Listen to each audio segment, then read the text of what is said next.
Yesu aguha umugisha muri aka kanya. Haleluya. Imana ikumere umugisha muri aka kanya mwere data.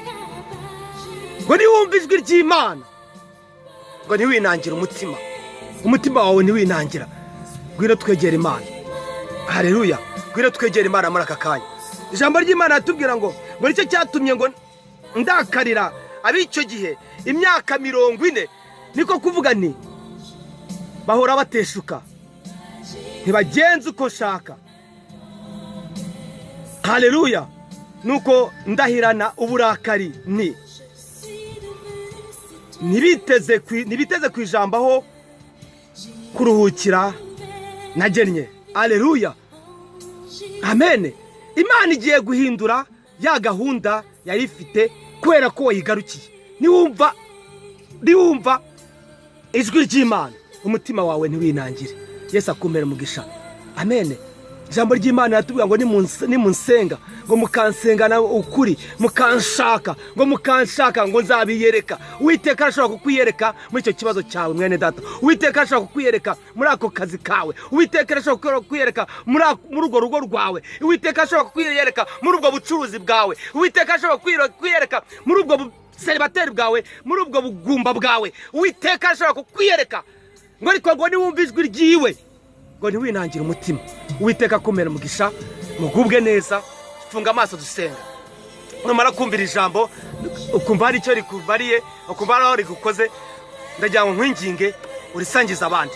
Niwumva ijwi ry'Uwiteka, umutima wawe ntiwinangire. Ijwi ry'Imana niryumva, umutima wawe ni Imana ivuga, yitwa ngo ndiho, ndi rubasha, niwe ushobora byose, kandi Imana ntiyakwibagiwe. Uwiteka akumere umugisha. Zamura ikiganza cyawe dusenge, hanyuma ugubwe neza kandi ukomeze guhamagara Imana. Uwiteka niwe mutabazi. Databuja turagushima muri aka kanya. Turagushima kuri Imana ikomeye. Turagushima kuri umukozi w'umuhanga. Turagushima ko igihe cyose tukwitabaje, Mana nyaguhora ku ngoma uradutabara. Kandi ngo nitwumva ijwi ryawe, igihe dushaka ibyo turi gusenga tugushakisha, tukumva ijwi ryawe, imitima yacu ntabwo yinangira. Mwami Yesu turakwinginze ngo tuhe uburuhukiro, uduhe kutatuma imitima yacu yinangira.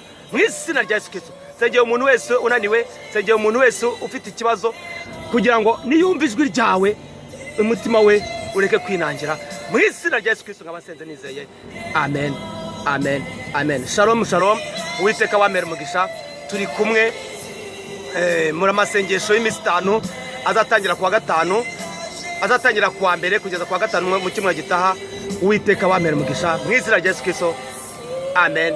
Amen. Teme yacu no kuvuga ngo Mana uduha amahoro. Tugiye gusengera amahoro kuko ari abantu benshi badafite amahoro. Tuzamara imisi 5 dusenga dushaka amahoro mu izina rya Yesu Kristo. Uwiteka wamere umugisha. Amen. Shalom, shalom, shalom.